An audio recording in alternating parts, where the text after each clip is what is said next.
Sim, sim, meus amigos, estamos começando mais uma edição do Microfonado Podcast.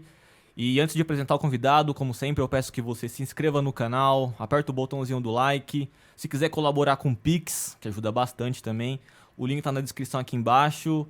E bom, o convidado de hoje, ele é jornalista musical, cultural, tem o mesmo sobrenome que eu, e ele é um grande cervejeiro. Senhoras e senhores, Marcelo Costa. Muito obrigado pelo convite. O cervejeiro eu gostei, viu, cara? Tem que valorizar, tem que valorizar. Quem te acompanha nas redes sociais tá ligado que você adora uma cerveja, né? Poxa, não, eu gosto tanto. E a gente vai conversar disso também, cara. É uma coisa que veio com a música. Eu fui ver um festival na gringa e descobri cerveja. Depois fui fazer curso sommelier.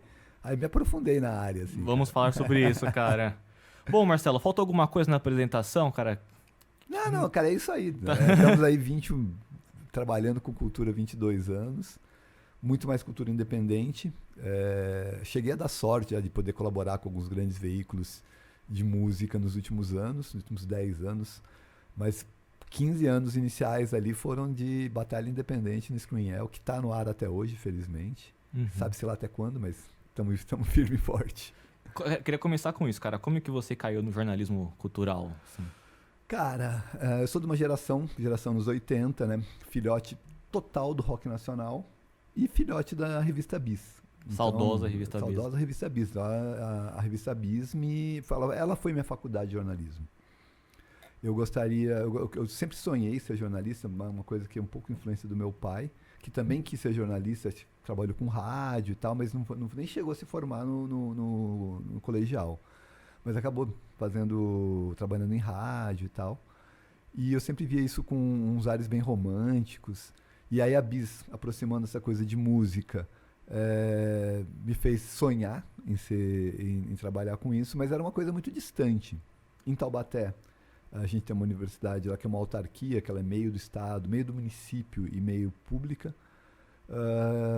Eu acabei prestando para jornalismo, eu passei, mas eu trabalhava na biblioteca da faculdade de Direito, e a pró-reitora falou que não podia abrir mão de mim no horário que tinha a faculdade de jornalismo, que era à noite, e eu acabei fazendo a segunda opção, que foi publicidade e propaganda.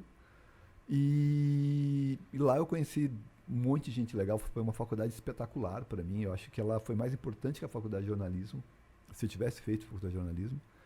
Porque o texto eu já tinha a maneira de escrever, que é praticamente copiada de todo mundo que eu amava, mas com meu toque pessoal, é mais ou menos isso que é uma personalidade jornalística.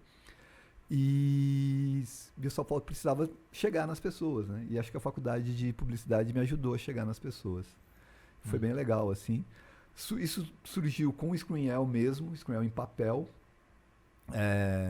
Um pessoal da minha faculdade de publicidade fez um fanzine chamado Gambiarra, que era um fanzine de universidade, assim, tipo, tinha cotação dos botecos da região, piadas, quadrinhos e tal, assim, e eu vi aquilo e falei, poxa, vou fazer um fanzine. Tipo a Caceta Popular, né? Exatamente, uma coisa mas bem adolescente de faculdade mesmo, assim.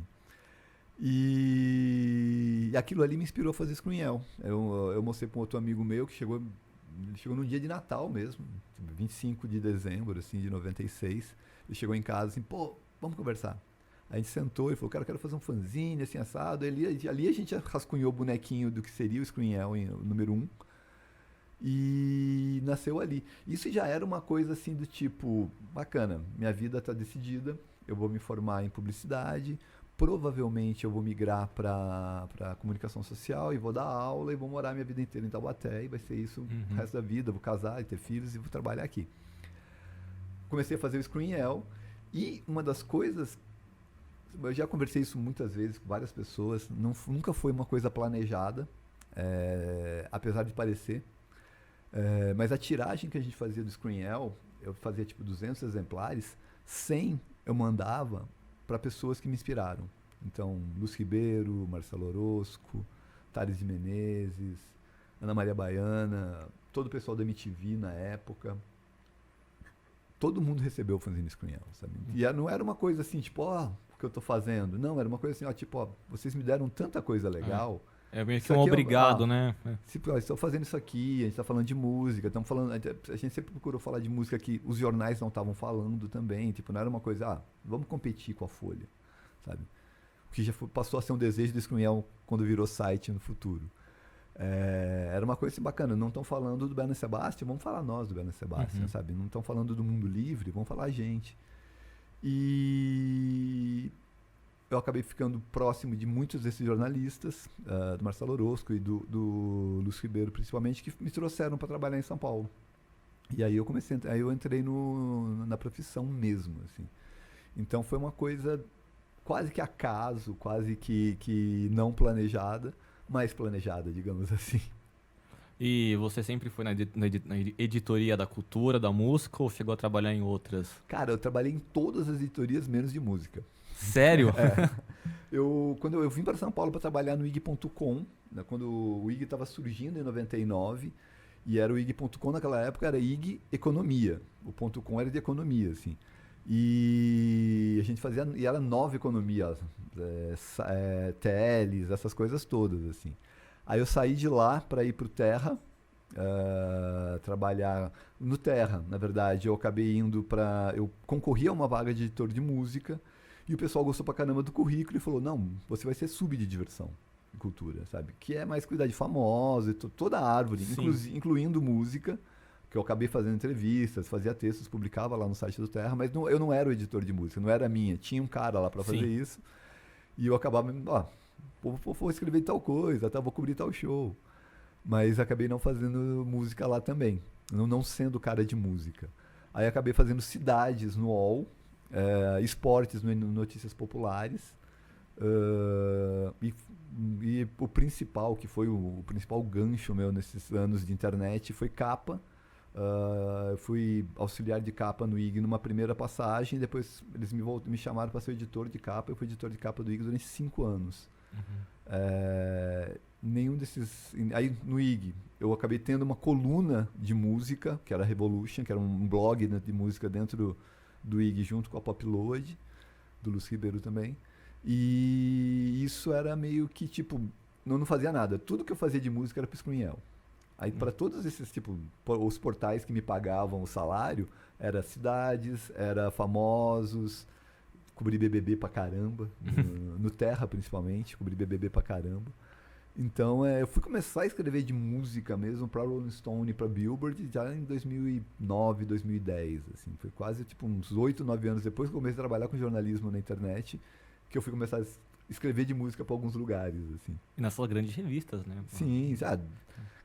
Mas aí o Screenel já estava grande também, né? Já tinha a gente pegou bem esse público inicial da internet, então a gente já tinha um respeito.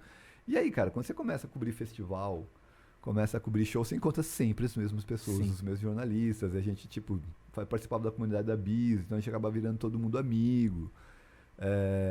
A gente tem a famosa eleição anual dos melhores do ano do Screenel, que todo mundo vota, né? Então era uma coisa natural, assim, de... bacana, o Paulinho da Rolling Stone me chamar, poxa, quer escrever tal disco pra gente? Pô, bacana, tal. O Carlos Messias, que também escreveu pro Screenel, quando ele tava de editor na Billboard, também chamar, sabe? Rodrigo Salem, quando eu tava também trabalhando assim, me chamando, sabe? Então, tipo, acabou sendo uma coisa meio de amizade, saber, bacana, Marcelo dá conta disso, vamos passar essa pauta pra ele, assim. Então, tipo, foi uma coisa meio natural de trajetória. Mas demorou. Demorou. Eu queria que fosse antes. E, cara, falou sua vida no jornalismo, agora vamos voltar um pouquinho. E a música? Como é que entrou na sua vida? Cara... Será que aquele cara que quer ter uma banda? Nunca fui, cara. Não. Nunca fui, porque, tipo... não sei. Eu sempre fui o cara que queria tocar, discotecar, por exemplo, assim. E queria escrever. Tipo, a minha coisa sempre... a minha relação com música sempre foi uma coisa de escrita mesmo. E meu pai tinha uma coleção ferrada de vinis nos anos 70. Então todo mundo ali, Caetano, Chico, Milton, Gal, Bethânia, ele tinha tudo, Jorge Ben. Então eu aprendi com ele, tipo, essa paixão por vinis, assim. E ele se separou da minha mãe quando eu tinha 9 anos, em 79. E eu vou começar a comprar meus primeiros discos com 12, 13 anos. E aí eu já começo também a entrar nessa coisa revolucionária da geração, né, do rock nacional, que é uma geração que surgiu contestando essa MPB dos anos 70, que estava, logicamente, por um motivo político, silenciada, né? Todo mundo ali foi ou extraditado por vontade própria, como o caso do Chico, ou foi extraditado à força, como foi o caso do Caetano e do Gil. Então, tipo, tava todo mundo muito com medo. Então, a MPB do final dos anos 70, começo dos anos 80, ela é muito bundona. O rock nacional surge para contestar isso, né? Com Que País é Esse, Desordem, Bichos Escrotos, das coisas todas do rock nacional dos anos 80, ainda que musicalmente era uma coisa... Só a Blitz que começou mais... Assim, que é uma coisa bem carioca, né, cara? Bem carioca, que é muito legal, sim, muito genial. Mas, sim, começou mais festeira, digamos, bem mais new wave. Sim, Que era também meio adolescente também, total, né? Batata total frita. Isso mesmo. Aqui de abelha também, né? As bandas do Rio tinham essa veia mais de festa, assim. Enquanto as de São Paulo e principalmente Brasília tinha essas coisas mais punks, assim. Mas aí, tipo, quando eu comecei a comprar discos e quando eu começo a colecionar bis, aí a música entra na minha vida de uma maneira intensa, assim. Intensa a ponto de, tipo, eu era o cara que tinha os vinis. Então, tipo, vários amigos iam na minha casa, tipo, bacana, vamos lá ouvir o vinil, porque, tipo, eu sei que o Marcelo vai ter esse vinil. Vamos lá ouvir Clash, vamos lá ouvir Bunnyman, vamos lá ouvir o Garotos Podres, tipo, cansei de chegar em casa, assim, trabalhar, e quando eu chegar em casa e, tipo, tá minha mãe lá, então, fulano tá lá ouvindo disso no seu quarto, sabe? Tipo, era super aberta a casa, né? Então, tipo, eu acabei sendo meio que o aglutinador da turma dessa coisa de todo mundo ir ouvir disco em casa, porque eu tinha uma coleção de discos. E você lembra o primeiro show que você foi? Blitz. Foi a Blitz? Blitz. 82, 83, assim. Apaixonado pela Márcia e pela Fernandinha. Nessa total adolescente, vendo aquelas duas musas ali no palco. E eu dei sorte, porque eu morava em Taubaté, meio do Vale do Paraíba. Eu brincava que a gente estava 2 horas de São Paulo, 5 horas do Rio, e parecia que a gente estava no fim do mundo, porque nada chegava, tal, mas show sempre tinha. Então Titãs fez todos os shows de Titãs dos anos 80, 90 passaram por lá. Legião tocou lá, Engenheiros tocou lá, Plebe, todo mundo do rock nacional tocou lá. Era muito caminho, né? Então as bandas iam tocando, fazia várias cidadezinhas ali, então Taubaté sempre teve na rota. Então eu cansei de ver shows lá, tipo, mas a Blitz foi a primeira. Você chegou a ver Legião ou não? O Renato? Cheguei a ver Legião 3 vezes. Que demais. Eles fizeram um show duplo do Quatro Estações no TCC, que é o Taubaté Country Club, que é o clube chique da cidade. E o show era na quadra de vôlei, quadra de basquete do clube. E foi um showzaço. Showzaço naquele esquema Legião, né? Bumbo do Bonfá na frente, não ouvia assim muita guitarra do Dado e o Renato dando aquele show, né? Era a turnê de qual turnê disco? de Quatro Estações. Era a mais bombada, né? Isso, foi a turnê mais bombada deles. E aí eles fizeram 2 shows, Dia dos Namorados, eram 12 e 13 de junho. E aí a turnê dos 5, eles não tocaram em Taubaté, eles tocaram em São José dos Campos, aí eu fui pra São José dos Campos ver e foi um showzaço lindo, assim. Aí foi um show mais... A banda já tava com o mundo baixo, a banda já tava mais bem formada, assim. Foi um showzaço lindo, o show dos 5. O 5 é um disco mais progressivo, né? Cara? Tipo, e cara, a gente tava num momento político foda do Fernando Collor ali. O disco tem muito de política por causa disso. Renato mudando várias letras, assim, pra deixar bem claro o que significava a letra, e foi sensacional. E, assim, você falando da Legião, até como é legal conversar isso com você também.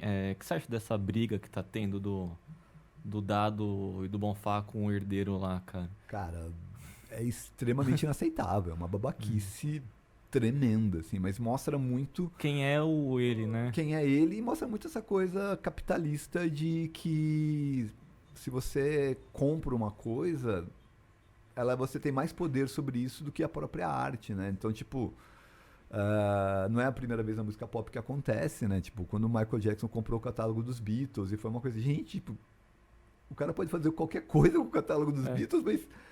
São os Beatles, né? Então, tipo, Legião, são os Beatles brasileiros, assim, é inaceitável. É inaceitável o que acontece ali, sabe? Dado e Bonfá tinham que ter total liberdade para trabalhar com o espólio da banda. Sim. Usar o nome, né? Usar o nome, deles, né? E eu, tipo, sou totalmente... Tem tanta coisa Legião boa que podia sair, e que tá barrando ali, cara. Então, como fã de música, pra mim é muito triste. É o próprio DVD dessa turnê, né? Isso. Que eles acho que tem aquele disco lá, Como é que diz que eu te amo. Sim. Tem um DVD que ninguém nunca viu esse DVD, né? Cara, porque vai barrar, várias coisas vão barrar ali, cara. E é tipo. É muito complicado, cara. Existe um ditado que diz, né, que os pais constroem tudo pros filhos destruírem, cara. Então os pais constroem impérios, aí bota o filho como presidente da empresa e o filho afunda. Aí é um caso clássico disso. Bom, agora voltando a falar de jornalismo, quem foi a pessoa que você entrevistou que você falou assim, caraca... Cara, lembra, grandes entrevistas que você fez, puxa, assim. Uma das primeiras entrevistas legais que eu fiz foi com o Scandurra. Ainda pra Rock Press. No momento que o Ira estava voltando, né, gravando o disco de covers. E aí eles iam tocar no Rock in Rio, depois uma gelada grande de festivais ali que eles tiveram depois acho que tinha um Hollywood Rock, acho. E aí foi um bate-papo muito legal, sou muito fã do Ira. Eu já tinha entrevistado o Nazi e o Edgar pro Screen em papel.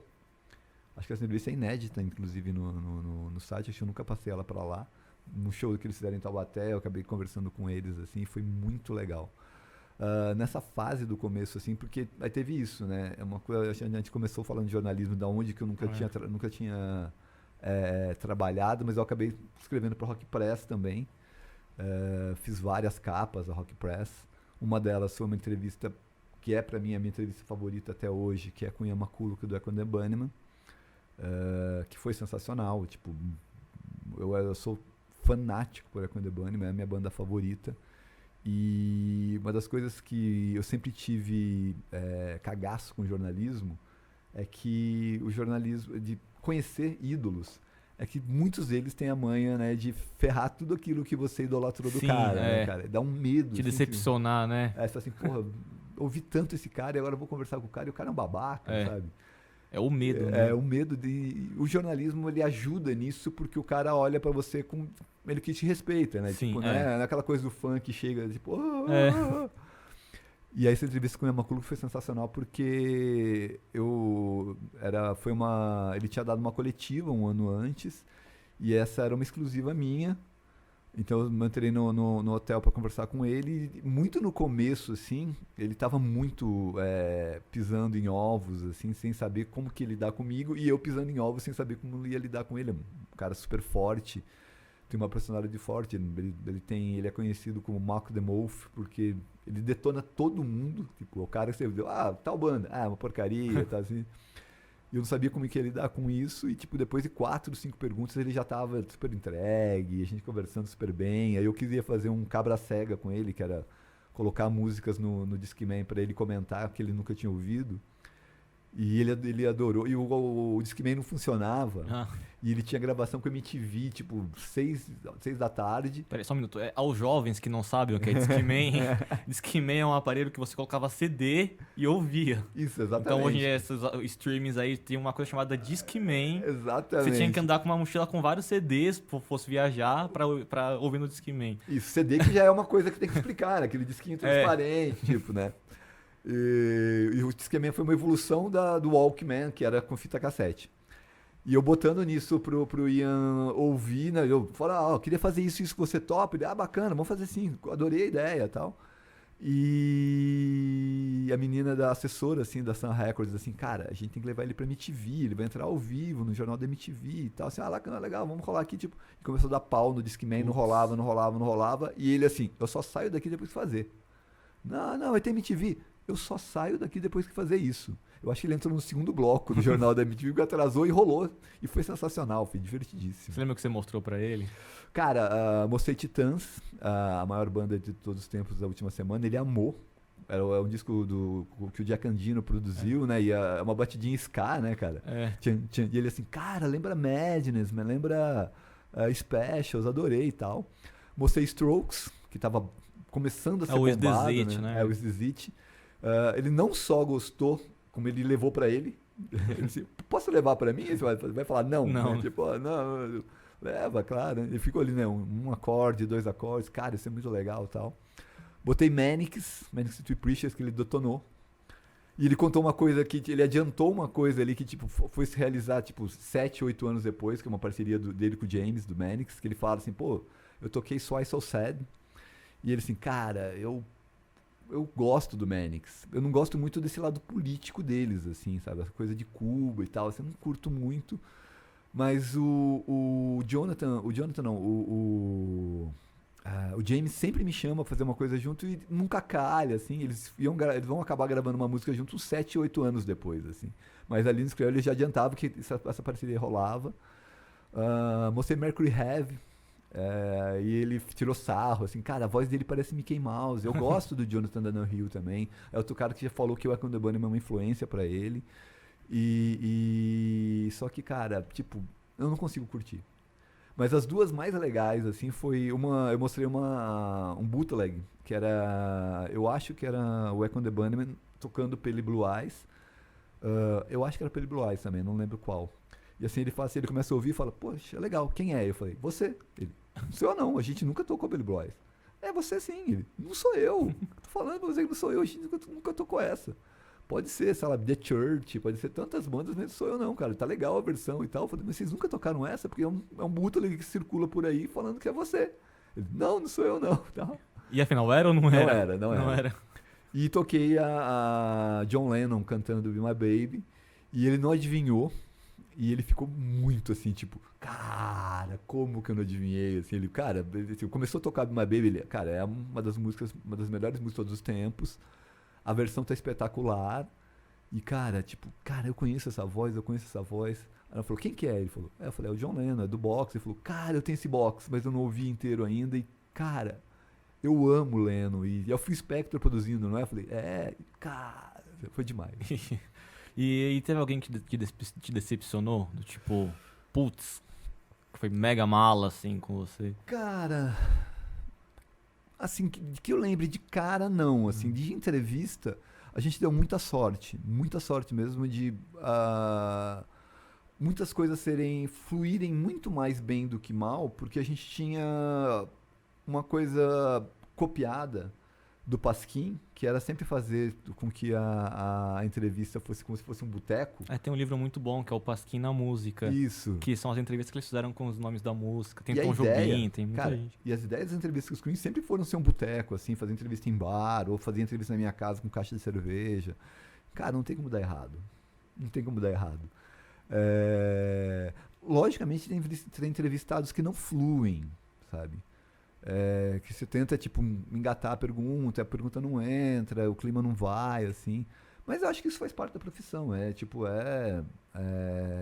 Eu não lembro de cabeça coisas minhas. Uhum. Eu lembro de coisas que a gente já publicou no Screen, sabe? A menina do Aterciopelados, por exemplo, assim, que é uma banda que eu amo, da Colômbia. Tipo, a Andrea. Cara, não fluiu a entrevista com ela, assim, cara. Não fluiu. Tipo, o Léo tentou e a entrevista não fluiu. Comigo eu não lembro, assim, de nenhuma coisa de saia justa, assim, tipo, nossa, eu ficar assim, poxa, me preparei tanto pra essa entrevista. Cara, 90%, 99% delas foram coisas de, tipo, eu sentar do lado do Tom Zé sem uma pauta muito em coisa assim, e o Tom Zé dar uma aula, assim, pra mim, tipo, de encadeamento de ideias, eu perguntar as coisas e ser sensacional. Isso que por exemplo, você pega um Tom Zé da vida e pega um carinha da banda X atual. O carinha da banda X, ele geralmente é muito mais mala do que o Tom Zé, sabe? Ele começou a banda ontem, tem tipo um ano de estrada, né? Isso é bem comum, cara. Eu não sei, porque eu não sei como que a gente... Porque a gente fez umas entrevistas tão sensacionais, tipo, Banda Gentileza com o Nevilton, a Lulina, umas dessas entrevistonas, assim, o próprio Elinho do Vanguard. E umas coisas que fluíram tão bem, assim, que tipo o Rômulo Frois, que foi uma entrevista antológica, que já virou projeto de TCC de gente e deu um up na carreira dele e levantou várias discussões naquele cenário que a gente estava vivendo no final dos anos 00 ali. Eu não sei, assim, que eu lembre, não, talvez eu até tenha apagado essas entrevistas mais frustrantes, assim, da memória, porque o que eu guardo é essas, assim, a maioria, pra mim, são entrevistas que a gente, tipo, dá orgulho de publicar. Uhum. Ainda mais no Screenel, porque quem lê o Screenel, muitos desses músicos leem, eles sabem o cuidado que a gente tem e eles sabem que o que ele fala na entrevista vai pro ar. Então, tipo, não é uma coisa que a gente sempre prezou, de não editar a matéria e, tipo, e não ficar assim, pensando, esse cara tá falando mal de tal pessoa e, tipo, poxa, pode dar problema, não. É. Tá na boca dele, se virem e vambora. Hoje em dia são os famosos cortes de Exato. podcast, né, no YouTube. Né? Exato. Na gente não, cara. Né? Tem alguns... algumas discussões ótimas. Acho que o Elinho, a gente teve umas discussões ótimas na entrevista dele. Com o Apanhador Só, que é uma entrevista antológica nossa também. Tem um momentinho ali de clima quente da gente falando do próprio Tom Zé. E foi muito bom do jeito que a gente conseguiu resolver o bate-papo ali. Tem umas coisas muito legais ali. E Marcelo, você falou do seu blog Screaming Out, que tá há 22 anos, né? Isso. O que você acha da cena do jornalismo cultural, musical hoje em dia? Cara, eu acho que tem coisas muito legais acontecendo, viu? Nossa, tipo, tem tanta gente. Pô, pra votação de melhores do ano do Screenel, contando comigo, são mais 127 pessoas. Dessas 127, acho que umas 20, 30 talvez tenham alguma ligação com o Screenel. As outras 100, 90, 80 são pessoas que fazem blogs, sites, ou trabalham fazendo rádio. Algumas estão na grande imprensa, como o Mauro Ferreira, que está no G1, ou tipo o Lúcio Ribeiro, né? O Thiago Ney, pessoas que já trabalharam com a grande imprensa e estão em outros meios, assim, Rodrigo Salem, que é da Folha e está em Los Angeles. Então todo esse pessoal ali, e logicamente eu chamo eles porque eu confio neles, eu confio na qualidade do material que eles publicam e a partir daí eu sei que eles estão tendo uma visão da música que está sendo produzida naquele ano que vale a pena compartilhar. É um número grande de gente ali que, tipo, hoje em dia quando me perguntam, eu falo, cara, entra no Screenel ali e pega o nome dos votantes e visita o site deles, o blog deles, assim. Mas é muita, muita gente legal, assim. Desde, tipo, pra citar alguns sites que eu sou fã hoje, o Célula Pop, do Carlos Eduardo Lima, que é um dos meus padrinhos também profissionais. Ele me começou a abrir as portas para mim na Rock Press, e depois eu acabei entrando para Rock Press. Ele escreveu durante anos para o Screenel e montou há alguns anos o Célula Pop, que é um site sensacional. O Kleber, do Música Instantânea, do ex-Miojo Indie, é um cara que faz uma produção incrível sobre música nova, e aí ele ajunta com o podcast que ele também tem ali, o Vamos Falar Sobre Música, com o Nick, a Isadora e o Renan, que também é um nome do Screenel, assim. São, tipo, são sites que eu tenho que olhar todo dia, assim, para acompanhar, até para ver se também não estou perdendo nada, assim. Mas, assim, a quantidade é enorme, assim. Tipo, é isso mesmo. No Screenel você vai ter link para muitos desses sites legais.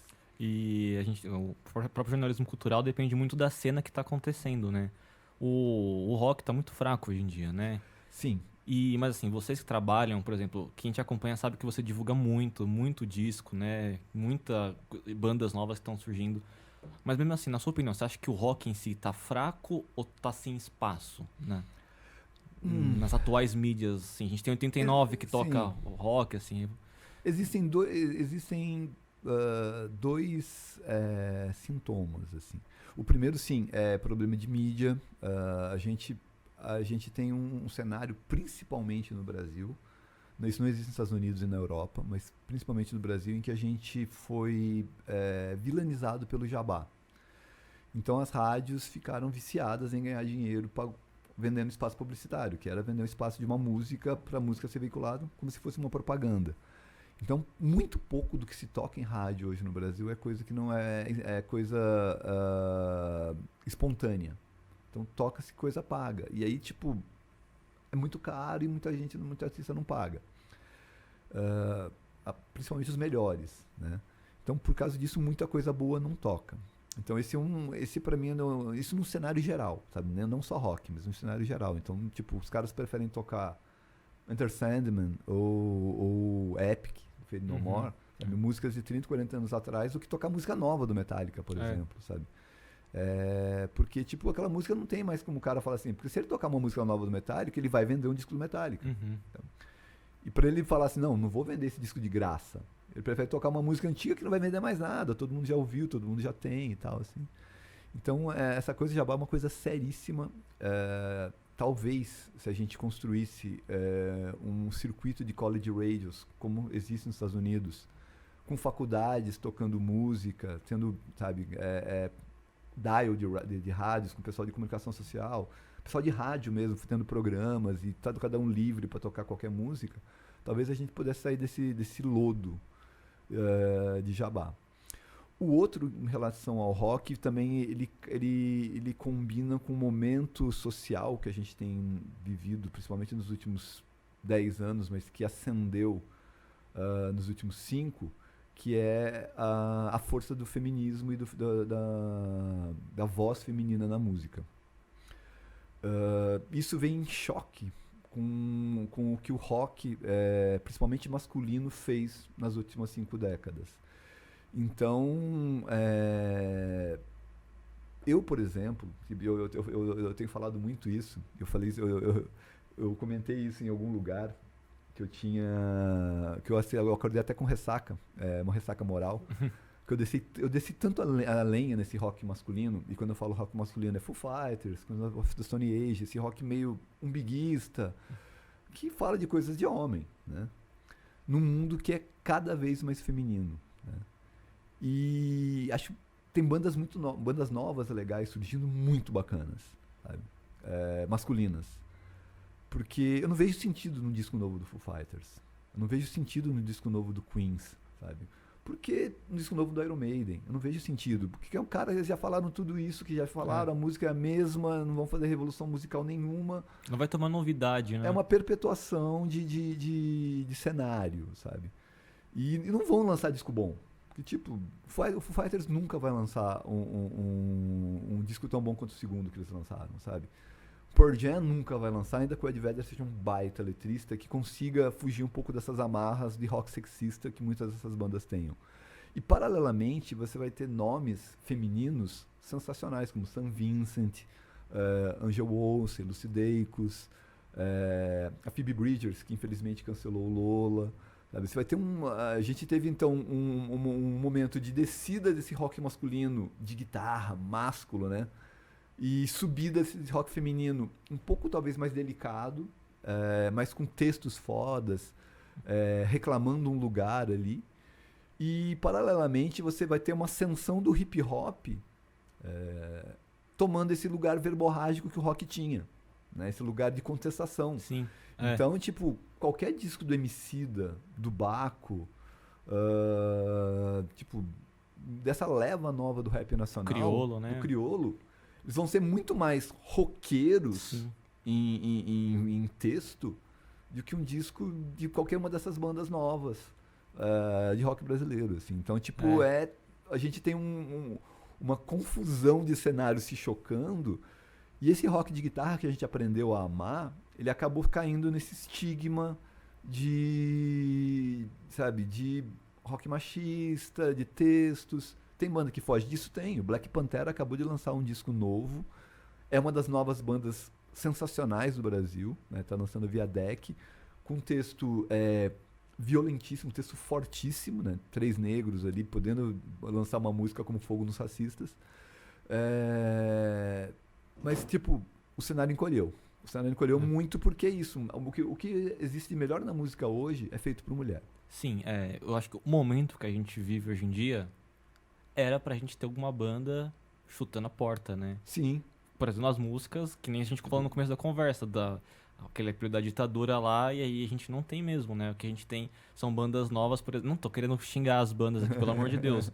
Mas que nem você pega uma banda que eu amo, gosto muito do Capital Inicial. Gosto muito do Capital. Mas se o Capital lançar um disco hoje em dia, vai ser com as mesmas letras que eles fazem, assim, não vai ser tipo uma coisa bem diferente, né? É mais ou menos isso. E é uma guerra de retórica, de discussões, cara. Porque, bacana, esses caras também têm que existir. Você não pode chegar e falar pro Rolling Stones, acaba. Sabe? Sendo que no caso do Rolling Stones ainda, eu acho que o Rolling Stones é uma banda extremamente rock and roll, porque é uma banda de velhinhos que tocam música, sabe? Ou seja, não é uma... não sei, talvez seja uma das coisas mais roqueiras que pode existir hoje, é um cara de 70 e poucos anos rebolando no palco, sabe? Que tipo, todo mundo vai falar assim, cara, vai pra casa, vai cuidar dos netos, sabe? Tipo, o cara tá lá gastando suor. Mas nesse momento da sociedade que a gente está vivendo, com Me Too, sabe, com a ascensão dessa classe feminina, a gente precisa muito, os homens precisam muito pensar no que eles querem passar de mensagem nas músicas, sabe? É tenso, é tenso. Paralelamente eu fico muito feliz porque é isso, a gente está vivendo um momento de grandes discos, sabe? Grandes discos compostos por mulheres.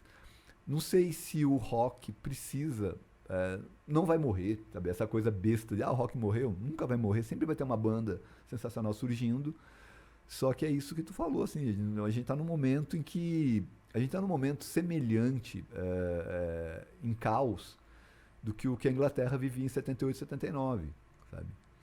E surgiu o punk, surgiu Sex Pistols e Clash, sabe? A gente tá num momento de surgir um Sex Pistols e Clash, bandas que, tipo, falam são a anarquia in the UK, Deus salve a rainha, sabe? Tipo, é isso aí, então, a gente a gente tá num momento pra surgir isso, e não, tipo, sei lá, música sobre amor, assim, que eu acho que tem espaço, mas tem gente pra fazer isso.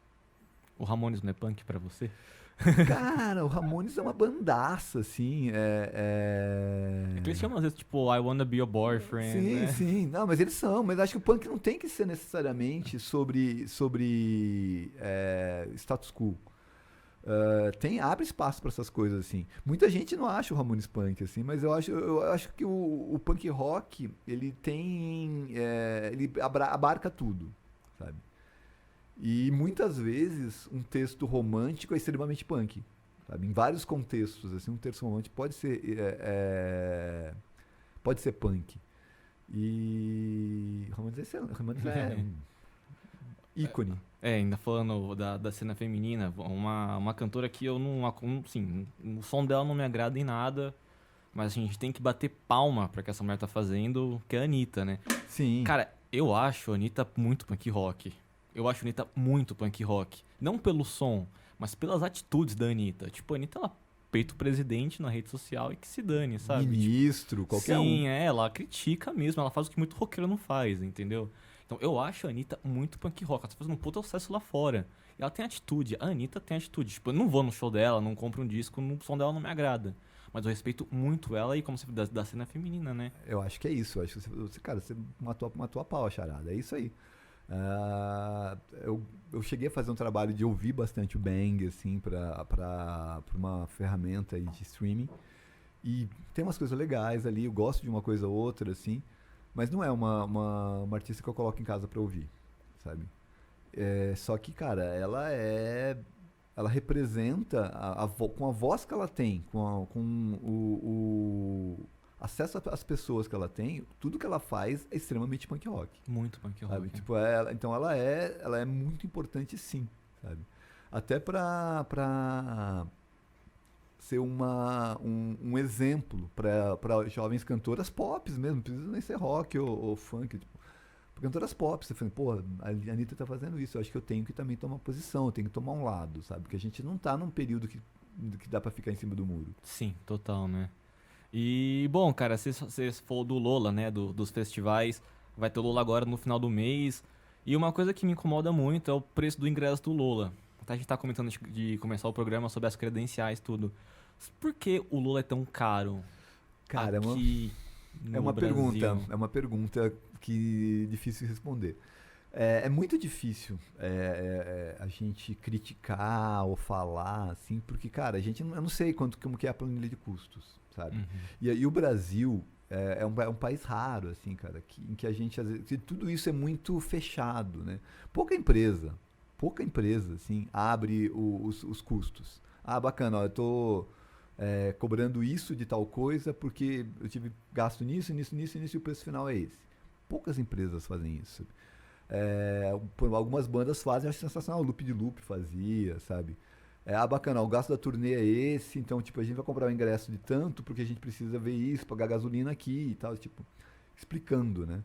É uma coisa que o crowdfunding, por exemplo, meio que transformou em regra, né? Bacana, ó, eu preciso fazer um vinil ou um livro ou alguma coisa assim, olha, tanta grana vai pra cá, tipo, você olha aquilo ali e você entende, sabe? Você entende porque o preço tá daquele jeito, né?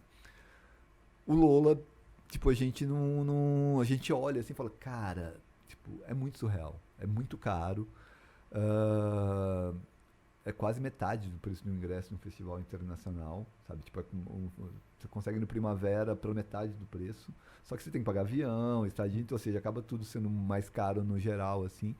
Mas eu não saberia dizer, assim, cara. Eu acho que os preços dos ingressos subiram muito no Brasil. Só que é muito difícil acusar sem ser leviano, sabe? Sem parecer bacana, tem gente ganhando dinheiro, botando dinheiro aí e tal, assim. É difícil, é muito difícil apontar assim, o dedo e falar, olha, isso. Mas é isso, porque as contas precisam ser abertas. Os caras falavam, se os caras fossem sinceros, bacana, gente, a gente está cobrando o preço disso aqui por causa disso. A gente tem 5 artistas top mundial em que o cachê é milhões.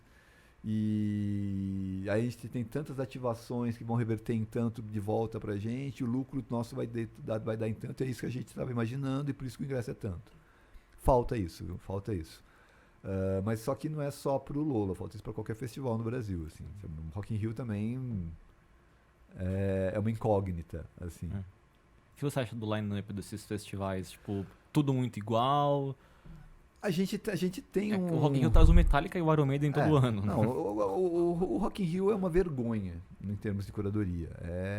Tipo, com o potencial que eles têm de movimentar público, é uma vergonha. Sabe? Eu faço curadoria, fui curador do Prata da Casa, fui curador do festival da Heineken lá no MAC USP. Cara, é horrível. É xingar, assim, quem tem um mínimo de senso, assim. O Lola, ele trabalha com pacotes, né? Eu acho que tem nomes legais, tem muitos nomes. A escalação nacional do Lola desse ano, eu achei... muita gente independente, né? Tá legal demais, assim. Ainda que tenha um problema seríssimo de horários, né? É muito foda você chegar pra ver Terno Rei 1 da tarde, sabe? Tipo, sabe? Você precisa, não basta colocar essas bandas no festival, sabe? Você precisa também colocá-las em horários legais, sabe? Tipo... Não é só jogar, pronto. Isso, porque o festival, o festival não é uma coisa fechada, assim. Ela é uma coisa totalmente aberta, é um quadro que você desenha, sabe? Então, bacana, se eu colocar um artista X legal 2 da tarde, o público vai vir 2 da tarde para ver esse artista X legal, sabe? Mas esse artista X é um artista novo, brasileiro, vai vir o público dele, só que, tipo, bacana. A gente nunca fez isso no Brasil, sabe? De pegar um artista médio alto, assim, sabe? Sei lá, um Franz Ferdinand, um New Order, ele colocar 3 da tarde, sabe? Porque bacana, vai vir gente bacana pra ver e colocar um Terno Rei 8 da noite, abrindo um palco menor, assim, outro canto, assim, mas tendo acesso a luzes, que faz total diferença à noite num show, sabe? Então, eu acho que o line-up nacional é bacana, mas os horários ainda a gente peca muito no Brasil. Mas é o que pode se fazer, assim, é o que esses festivais conseguem. Eu, se eu fosse curador, faria outra coisa. Eu espero que Primavera Sound Brasil, Primavera Sound São Paulo, que acontece no final do ano, corrija isso, mostre caminhos, assim. Porque, na verdade, o que a gente está precisando é de exemplos. Chega um festival assim que fala, assim, estou fazendo assim. Quem faz isso hoje no Brasil? Koala. O Koala abre com Criolo, 2 da tarde. O Criolo poderia ser o headliner que fecha a noite, sabe? Só que ele bota ali, a galera chega pra ver Criolo. O Lobão que criticou isso uma vez, não foi? Sim, com total razão. Com total razão. E não é uma coisa de momento, é uma coisa histórica no Brasil. Então, tipo, nos anos 80, tinha Titãs e Paralamas abrindo por Pretenders e UB40. E o show do Titãs engolia o show do Pretenders. Mas o Pretenders é uma banda internacional. Legal, cara, mas não vai ter problema nenhum se botar eles pra abrir pros Titãs. Porque o Titãs vai ser o show que todo mundo vai cantar tudo. Sim, e foi o melhor show do festival. Todo mundo... foi na Folha de São Paulo, Estado de São Paulo, todo mundo votou. Tipo, o show do ano no festival foi o melhor, foi o Titãs. Titãs no auge, com a cabeça dinossauro de Jesus. Só que, tipo, ninguém pra chegar ali e falar, cara, puxa, não dá, né? Porque o Pretenders, né? Tipo, cara... O line-up não tem essa coisa, sabe? Você tem que brincar com isso para fazer e não e por o cenário inteiro cresça, para que a Terno Rei seja o novo Capital Inicial. O Capital Inicial poderia tocar 2 horas da tarde, 3 horas da tarde num festival desses, sabe? Porque você vai começando a brincar, você vai começando a tirar a banda de uma posição X e colocando ela em outra, e as pessoas vão começando, a banda vai tendo mais responsabilidade, E sabe? por que a banda brasileira não pode encerrar um festival também, né? Exato, Tem que ser só as gringas, exato. né, cara? Eu tive na Bélgica, um dos primeiros festivais internacionais que eu fui foi o Werchter, que é desse nível Lollapalooza no Brasil hoje. Na Europa, o Werchter é um dos maiores, que o Primavera ainda trabalha o setor indie e midstream muito bem, mas o Primavera não, o Werchter não, o Werchter trabalha grandes nomes. O 2008 foi o primeiro ano que eu fui, o headliner da primeira noite era Neil Young e Jay-Z, da segunda era Radiohead, da terceira era R.E.M. e da quarta era Deus, que é uma das maiores bandas belgas da história. Sabe? Tipo, ou seja, uma banda belga headliner no mesmo nível que R.E.M., Radiohead e Neil Young, sabe? Uhum. Então, tipo, por que não? Sabe? Por que a gente, tipo, não consegue fazer isso no Brasil? Né? Por exemplo, você pega o Titãs, junta todo mundo a formação clássica, encerra uma noite no Rock in Rio. Encerra. Cara, fácil, fácil. E mais uma coisa que me deixa muito revoltado nesses lineups, principalmente no Rock in Rio, é a reclamação da galera. Tipo, vai ter Djavan esse ano. Muito foda se colocar o Djavan no palco mundo. A galera fala, mas não é rock, tem que ter só rock. Tipo, eles não sabem que no primeiro teve Ivan Lins, né? No primeiro Rock in Rio, Elba Ramalho, sabe? Falta O Rock in Rio bagagem. é só o nome, né? Mas Exato. tem que dar mais espaço pra gente de todos os estilos, eu acho. Exato. Né? Cara, um festival... Eles se contentam com o Metallica e o Iron Maiden todo ano lá, sabe? Então, porque aí essas bandas vêm sozinhas, você vê o show sozinho, sabe? O legal, cara, de festival, você colocar 30, 40 mil pessoas num ambiente pra ver shows, isso também falta, tipo, quando eu falo essa coisa de chegar a um festival que, olha, mude esse paradigma, é isso, tipo, um Primavera Sound, por exemplo, em Barcelona, que tem 10, 12 palcos, notadamente a maioria são variações de rock, sabe? Mas você vai, por exemplo, teve um ano em que eu tava vendo The Cure no palco principal, o show de 3 horas e meia do Cure, sabe? E aí pra ir no banheiro, passava por um outro palco que tava tocando na Palm Death, e no palco do lado ia ter Mayhem, né, que é black metal tenso, e tinha o XX tocando em outro palco, sabe? Tipo, aí imagina assim, o Cure, que é uma banda popular, né, uma banda que lota estádio sozinha e tal. E aquele fã de rádio FM que vai pra ver o Cure e vai no banheiro também, passa e vê o Napalm Death. Sim, sabe? E fala assim, que choque que essa pessoa vai ter, mas o festival tem que dar esse choque. Sim, Você tem que saber que existem estilos musicais diferentes. Não é só, não é rock, né? Exato. Então, Então, os próprios indie chatos que eu não gosto muito. Exato. Então o festival tem que ter, ele tem que provocar pra fazer, porque a gente, tipo, eu sou de uma época que quando o Ratos e o Sepultura anunciaram um show juntos, foi uma coisa assim, nossa, uma banda punk e uma banda metal tocando juntas, vai ter morte, porque os punk vão pegar os metaleiros, né? Tipo, hoje não, hoje a gente permite, sabe, que a gente possa ir num festival que tenha Baiana System tocando, e tenha Racionais tocando, sabe, e tenha, tipo, um Far From Alaska tocando. 666 também, né? Exato, então a gente vai ter vários sonoridades, mas cada um, e ninguém é obrigado a ficar naquele palco para ver aquele show, sabe? A galera reclama muito de line-up, achando que, tipo, velho, trouxer 30 bandas que você conhece, você não vai conseguir ver todas. Porque, tipo, primeiro que as bandas tocam em palcos memorários, então, tipo, agradeça às vezes por não ter tanto show, porque inevitavelmente às vezes você vai ter que matar um show que você gostaria de ver para ver outro, sabe? Então, tipo, não é assim também. Você tem que ter bacana. Tem esse festival tem 10, 12 bandas que eu gostaria de ver. Vai, porque se 12 bandas no final de semana é show pra caramba. Teve uma vez no Rock in Rio, acho que foi 2017, não lembro. Teve um dos palcos, acho que foi o palco de um banco lá. Ia tocar o Raimundos. Só que o batera do Raimundos, que o Caio, tava doente, aí chamaram o Fred, o baterista clássico dos Raimundos. E lotou, tipo, foi um puta show, assim, o Raimundos meio que na formação clássica tocando.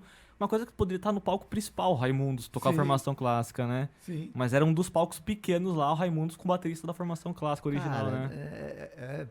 É isso. A gente tem isso. Eu julgo um pouco como uma síndrome de vira-lata. Como diria Nelson Rodrigues, né? É isso. Qualquer coisa gringa que chega tem maior destaque e tal, e a gente precisa quebrar isso, sabe? A gente precisa, sabe, tipo, ter alguém que tenha coragem, assim, tipo, e talvez eu suspeito que o Primavera possa o Primavera São Paulo possa ser esse primeiro festival e botar um Caetano Veloso como headliner.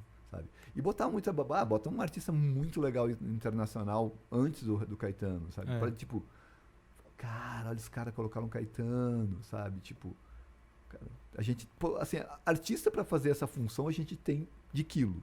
Né, tem bastante. E qual foi o melhor festival que você já foi, assim, você lembra? Nossa.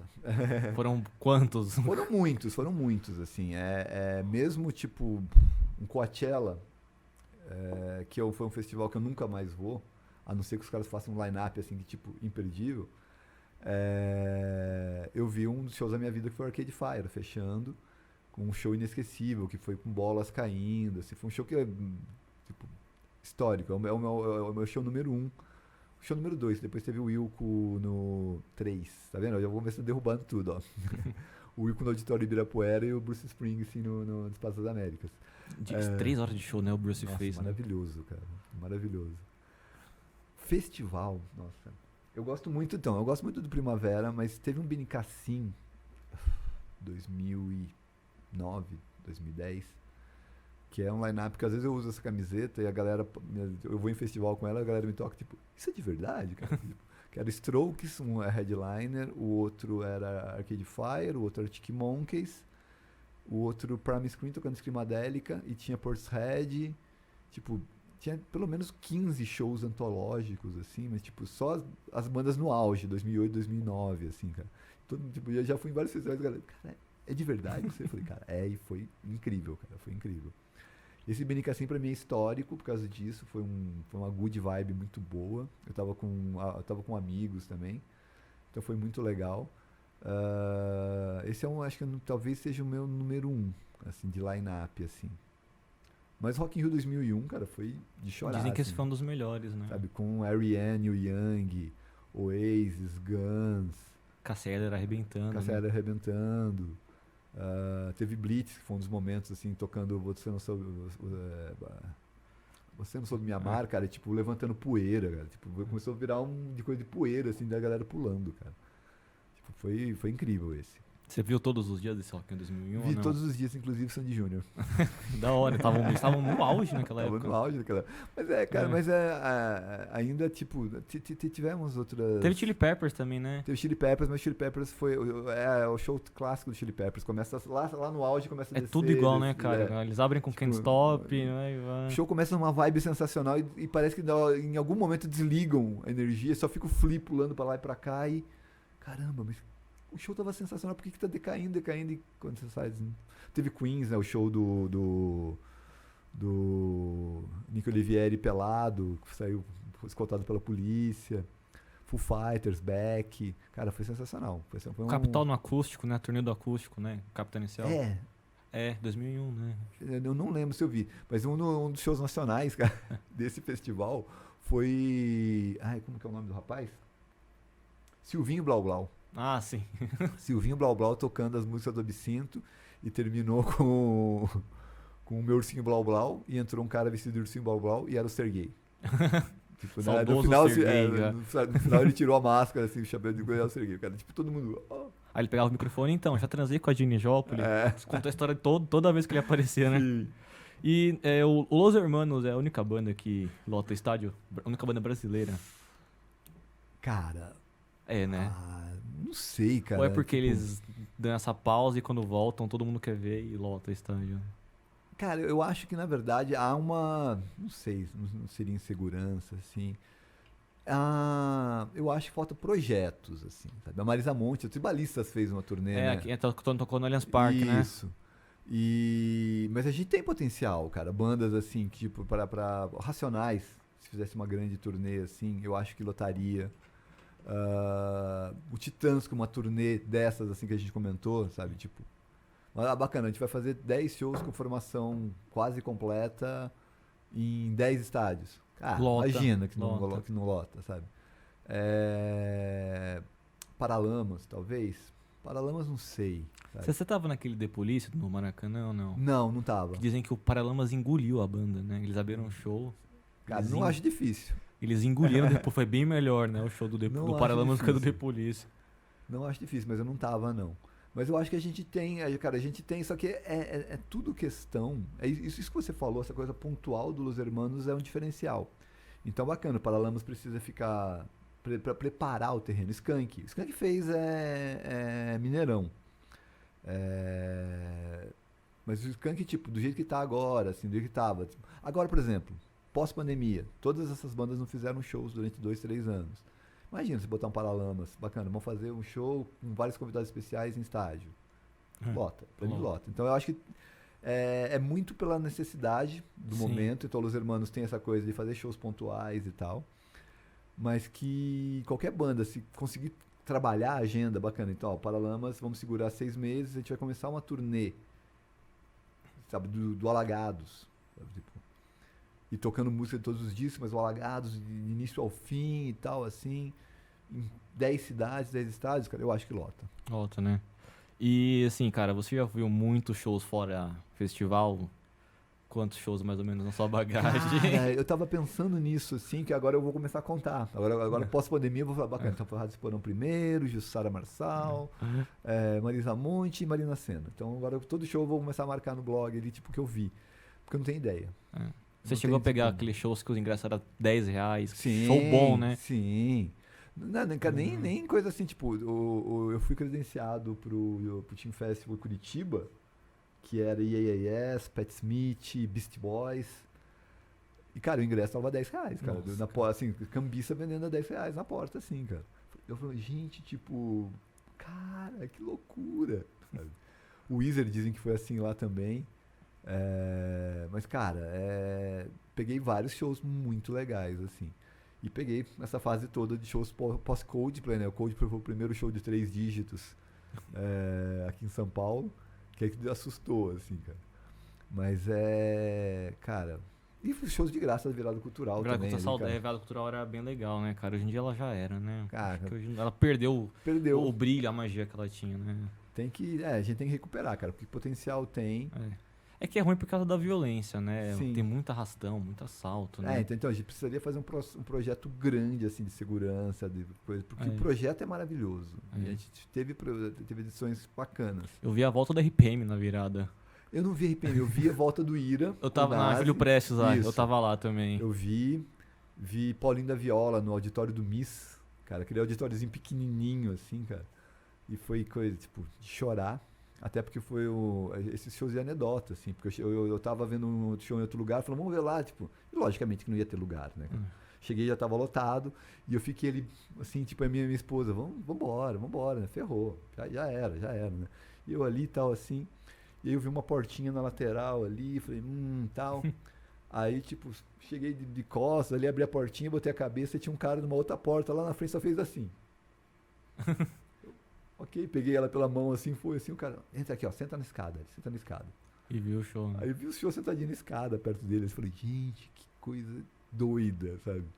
Mas, tipo, antológico, né, cara? Ele tava esse final de semana fazendo Sesc Pinheiros agora, e eu só vi ele nessa vez e foi maravilhoso. Virada foi sensacional. E, bom, mudando um pouco o assunto aqui, quem te acompanha nas redes sociais conhece a sua vasta coleção de discos, né? Quantos atualmente tem? Cara, eu não sei. Vinil eu tô com pouco. Eu devo ter uns 900, não chego a 1000. Tava mudando ele distante, inclusive, para abrir mais espaço para os CDs e boxes. Aí eu mudei eles de posição, assim. Eu achava que tinha pouco espaço, inclusive. Assim, falei, mas aquilo ali vai dar. E eu fui contar, falei, caramba, velho, tipo, é muito mais do que eu pensava. E eu deixei muito disco pra trás, assim, eu só tenho uns 900 discos só. CD e vinil, CD e DVD eu já devo ter uns 10.000, assim, sabe? E você tem espaço pra guardar? Cara, eu dei muita sorte de casar com uma arquiteta. Então. E aí ela, tipo, ela era tudo uma bagunça, antes de eu conhecer ela. Era tudo em box, inclusive quando a gente começou, ela às vezes estava em casa, final de semana, assim, ela, bacana, quero ouvir Oasis. Fala, tá legal, tá no Britpop, que fica lá em cima. Como assim é dividido por gênero? Falei, mais ou menos uma coisa assim. Ela, cara, mas só você conhece então? Falei, só. Aí quando a gente foi morar junto, ela desenhou uma estante, aí a gente colocou em ordem alfabética. É tudo em ordem alfabética? Dividido em nacional e internacional, e deu umas coisas fora, os jazz, tem uma área assim que é só jazz e tal. Aí quando a gente engravidou, 3 anos atrás, falei, essa estante, quero aquelas clássicas estantes, né? Tipo, você vai e tira o CD, né? isso aqui com um moleque de 1 ano, 2 anos em casa não vai dar Não certo. vai dar certo. Aí ela desenhou uma com gavetas, assim, que é a estante que eu tenho hoje. Que aí são 7 blocos, assim, com 10 gavetas. E aí tem a parte de cima que ficam os boxes e os outros CDs. E você sabe onde tá tudo? Sim. Sabe? Mas às vezes, tipo, tem CDs que eu já perdi, tem CDs que sumiu. Eu tava vendo, tá tendo um comeback de Lemonheads. E eu fui pegar os CDs, que eu amo Lemonheads. E pra ouvir umas coisas assim, eu falei, pô, mas eu tenho Hate Your Friends. Eu comprei a edição especial, tenho certeza que tenho. E eu não sei onde ele tá. E aí é uma das coisas assim também que eu tenho problema na coleção. Que se eu coloco uma coisa errado. Estraga tudo, né? Não, eu nunca mais acho. Porque, tipo, bacana, se você coloca um Lemonheads É muita coisa, né? no S do Sonic Youth ali, só se eu for pegar um Sonic Youth pro ouvir um dia e falar, nossa, o que esse Lemonheads tá fazendo aqui? Porque a tendência, tipo, é eu nunca mais achar, porque. E você escuta, cara, ou você é dos streamings? Não, você pega Não, pra eu ouvir escuto. mesmo. Não, eu Você escuto pega tudo. pra ouvir. Eu escuto tudo. Às vezes eu demoro um pouco pra ouvir streaming pra esperar chegar o físico em casa, assim. Você ainda compra CD? Compro CD, compro.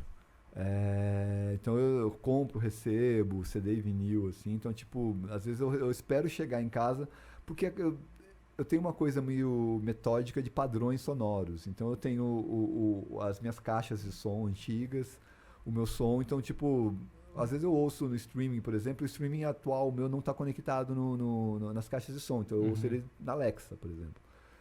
É totalmente diferente de ouvir nas caixas de som. Então, tipo, a percepção que eu tenho do disco é diferente da percepção que eu tenho padronizada, bacana. Então eu ouvi todos os discos do Titãs nesse som. O disco novo que chega, eu ouço naquele som, então eu tenho uma sequência de memória auditiva, assim, que faz uma diferença pra mim. Então, tipo, e eu tenho uma regrinha que, tipo, todo disco que eu compro ou que eu recebo, ele só vai pra estante depois que eu ouço. E o que é mais valioso na sua coleção? Puxa, hoje em dia eu não sei, tem umas coisas bem caras ali. Mas Tem raridades também. Tem muita raridade, tem muita raridade. Eu comecei a botar no Discogs e eu tava brincando, né, com a minha esposa, assim, né, que tipo, ó, eu botei essas 4 primeiras gavetas e só essas 4 primeiras gavetas já deu 20 mil reais. É um carro, né, que tem. Ó, já tem tipo, nessas 4 ainda tem mais 40 gavetas aqui. Só que é aquela coisa, Discogs, é o preço do topo, né, que é vendido, você nunca vai vender essa coisa pelo topo, né. Na verdade deve ter uns 10 mil reais só naquelas gavetas ali. Mas tem muita coisa rara, muita coisa bacana, assim. Coisa autografada também. Eu tenho algumas coisas autografadas, mas não tantas. O Ian autografou umas coisas do Echo pra mim. Acho que o Engenheiros eu tenho umas coisas autografadas pelo Humberto. Mas eu não tenho tanto, eu não sou muito dessas coisas de autógrafo, não. Você trombou o Humberto, que inveja, cara. Cara, não, e pior que eu mesmo nunca entrevistei ele. Dizem assim, que ele é bem tímido, né? A gente tem umas 3 entrevistas dele no Screen, assim, eu adoro. Mas eu mesmo, tipo, eu ainda quero entrevistar ele. Eu ainda quero. Quando a gente foi lançar o tributo ao Engenheiros no Screen, 2015, 2016, que é o nosso tributo número 1 hoje de downloads, bateu 35 mil downloads, eu acho que o Anderson falou assim, pô, você quer conversar com o Humberto? E eu, sei que eu também bateu uma timidez, assim, que é esse tipo, é um cara que eu adoro, que eu sou super fã. E medo de ele ser, né? E eu sei que ele não seria, mas eu falei, cara, mas eu também não tenho uma pauta. E para conversar só sobre o tributo, eu acho pouco, assim. Vamos esperar sair um disco. Aí sai um disco e chega e alguns colaboradores falam, pô, tô com uma entrevista com o Humberto aqui, você quer? Eu falei, lógico. Mano. E a entrevista é legal, eu falei, bom, então não preciso entrevistar ele agora. Vamos esperar pra próxima. Então, falando em disco, eu tenho um quadro aqui no podcast em que eu não vou na sua casa, mas eu pego o disco da minha coleção, trago aqui para você ver o que você acha, contar alguma história. Vamos ver o que você acha desses 3 discos. Então vamos começar com Maria Bethânia, Alibi. Cara, Maria Bethânia. De 76, eu acho, né? Sim. Cara, não é uma cantora que eu sigo. Eu não tenho Alibi, por exemplo. O Renan acabou de escrever eu acho que não sei se foi pro Monkey Bus. O Renan Guerra, que ele fez a discografia comentada da Gal pro Screen. Ele é fã da Bethânia. Onde que a gente viu Bethânia, eu e a Lili? Eu acho que foi num Koala. Será que foi num Koala? Eu sei que foi em algum show que ela entrou e, tipo, cara, assim, tipo, é uma coisa meio Marisa Monte também. Marisa Monte é muito herdeira dela nisso. Ela abre a boca e sai aquele vozeirão espetacular, assim. Mas é uma cantora que eu não tenho tanta proximidade, assim, respeito demais, mas do mesmo jeito que eu fui me afundar em Clube da Esquina 2 anos atrás, eu ainda vou me afundar em Maria Bethânia daqui. Não tenho nenhum preconceito, pelo contrário, mas é isso, do mesmo jeito que livros caem nas minhas mãos, assim, tem muito livro clássico que eu não li, e de repente alguém empresta o livro do nada que é na minha mão, pega numa promoção e começa a ler. Às vezes os artistas assim também caem. Eu não lembro como que foi essa coisa do Clube da Esquina, mas chegou uma hora que eu falei, cara, preciso tomar vergonha na cara, e eu vi Clube da Esquina de cabo a rabo. Aí eu peguei o box do Milton e fiquei 1 ano. Foi o disco que eu mais ouvia no retrasado. O artista que eu mais ouvi Na foi quarentena, Milton. né? 2020, o artista número 1 da minha Last FM foi o Milton Nascimento. Porque eu me afundei nele assim, foi maravilhoso. Ainda vai acontecer isso com Bethânia. Mais alguma faixa desse disco? Deixa eu ver aqui. Explode Coração. Pô, cara, olha isso aqui, né? Tem Honda, Explode Coração e Neg. Né? Tem Cálice também, cacete, sabe? Esse é um dos discos mais famosos dela. Né? Não, percebe sempre que são 4 hinos, 4 sucessos, 4 mega sucessos, né? Sensacional. E bonita essa reedição, cara. Eu gosto dessas reedições de coisa, assim. E eu ia trazer outro, eu fiquei na dúvida, entre Bethânia e Acabou Chorare. Cara, Acabou Chorare esse já é um disco que mexe bastante, porque Novos Baianos é talvez a banda perfeita da música brasileira, assim, sabe? Já viu um show deles? Né? Nunca vi. Eu vi. Nunca vi. Queria ter visto esse da volta, assim.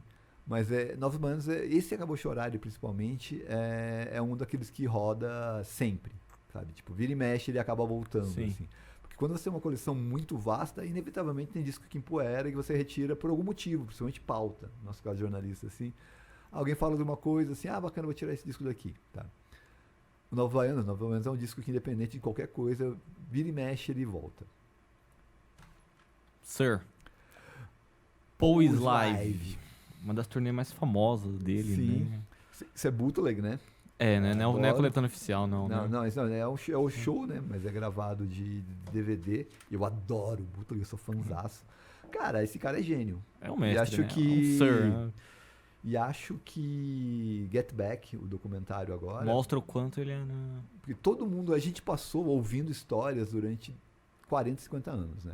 Ele era o chato que tentava reunir todo mundo, o Paul era o gênio, o John era o gênio, o George era legal pra caramba, o Ringo era o piadista e tal. E, velho, tu vê aquele documentário, ele sofrendo pra tentar unir todo mundo, botar todo mundo gravar. Cara, esse cara é foda demais, sabe? Então tem muita coisa dos Beatles que saíram que a culpa é total dele, assim, sabe? Que se dependesse do John não saía, se dependesse do George não saía. Então ele é incrível. Eu dei muita sorte de pegar o primeiro show na Ilha de White, no Festival da Ilha de White, dele, 2009. Em 2010 ele tocou aqui. É no Morumbi, né?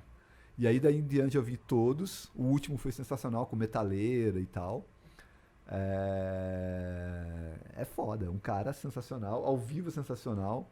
Tem uma discografia muito foda. Sim. A gente tem uma discografia comentada pelo Will Serra, do Heatwave no Screen Hell. E... cara, é gênio. É gênio, assim. Eu tava lendo a biografia do Dave Grohl e me surpreende, assim, o quanto ele é acessível, o Paul, assim, sabe? Porque essa biografia do Dave Grohl é bem episódica, né? Ele conta, são contos, né? Ele vai contando pequenas histórias. E o Paul aparece em 3 ou 4 delas, não na do que o Dave conta no filme, no Sound City, que é que eles fecham a gravação do filme ali, né?